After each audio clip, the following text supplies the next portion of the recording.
Hello, my name is Mr. Coyner, and this is Graphic Communications, a semester-long class. Here's a little bit about myself. I was born in Philadelphia, but raised in Arizona. Go Wildcats and Phillies. This is my 27th year of teaching, 6th at WMS. Prior to coming to Washington 7 years ago, I taught in Nevada and Arizona. Most of my career was at the elementary school level. I was a 4th and 5th grade teacher, moved over to a library position, and then eventually got a certificate in gifted and talented education and taught in Nevada for 3 years. I really enjoyed that. I have degrees in history, elementary education. My master's is in instructional technology. I also have a certificate in school librarianship and an endorsement in gifted and talented education, and these are some of the universities that I went to. My wife is an amazing, brilliant veterinarian, and though we don't have children, we have many furry friends. The picture she's in is our dog, Sochi, who sadly passed away, and she was our beloved first pug. We now have another pug, Cookie, on the left, and another one, Chandler, who's in the hammock, and they're both awesome. Graphic Communications is a class that focuses on digital publications, and the skills that we'll be using are photo editing, graphic illustration, and desktop publishing. And now that we're online, there's many good apps that I'll be talking about. This class also is traditionally where the yearbook is produced, though I'm also going to have a yearbook club to encourage other WMS students who are remotely learning to help us. There's a feature that we can do this year that I'm looking forward to having students in yearbook and also some of our video students do video logs that we can leave embedded icons in the yearbook, and kids can play those videos through their mobile devices. One of the apps that we're going to be using is an online app called Photopea. It's very similar to Photoshop, and it'll give students the opportunity to be able to remove backgrounds from graphics, also remove backgrounds from pictures, create creative text, do a lot of really basic tools that we can use in our desktop publishing projects. By the way, those are two projects that we'll do, one a funny meme project and also an inspirational quote poster. We'll be using an online app called Vector that's very similar in a basic level to Adobe Illustrator to create graphics and to be able to manipulate images to make them vectors. I don't have a lot of experience with this, but it's a great program. They have really good tutorials, and I've done some graphic design with students before, so I think this will be fun. We use remotely, we use programs like Google Slides and a stronger app called Lucid Press to create desktop publishing projects.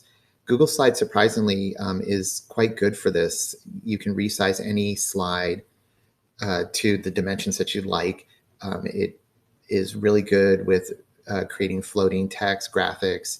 And so some of the projects that we'll do is, as I mentioned, inspirational quote posters, memes, we'll do name signs, we'll do infographic posters, and we'll also do PBS posters. And as the semester goes, if some kids have some great ideas, we'll run with those too. As I mentioned, Lucid Press is a good desktop publishing app. It's similar to an industry standard app called InDesign, and we'll be creating brochures highlighting WMS, some of WMS's CTE programs, but I'll also give students the opportunity to choose a topic. Students in the past have done brochures for their family's real estate business. Some have done it for their marketing classes, products. So this is a project where they really do have to gather information and present it graphically in interesting ways. We also produce the school magazine, The Bulldog Bark, and here are just some samples from last year's Bulldog Bark. Students will be writing about things that are interesting to them and most likely interesting to the WMS community. And then they'll learn how to lay out the articles with graphics and images in an interesting manner. We also we have a large format printer that still we're happy to use even during this time, and students can remotely work with teachers to produce posters for their classrooms. All three of these posters were done by students in the past. The Success Nutrition Facts was done for Mr. Vigors. The Respect the Lives and Your Supplies was, I think, done for Miss Holstrom. And the Using, and I can't see it, but the bottom one was done for Miss Montgomery. And teachers have an idea or see something online and they send students a sample, and the students will start designing and share their drafts with the teacher. And the idea is to get them to understand that as in a client situation, a client designer situation, you need to listen to what the client needs and also share your creative vision. And as I mentioned, we will be doing yearbook, though not everybody in the class will participate. I'm going to offer this as an option for those who are really into design and being part of this project. It's yearbook can be pretty involved and it's pretty daunting doing it now remotely, but we think we have some ideas on how to do it where we're including the community much more in this year's yearbook. Lastly, at some point in the semester, we'll start building a Google site where students can add their projects to it digitally so that it acts as a portfolio for their semester's work. And Google Sites is a really easy web design program.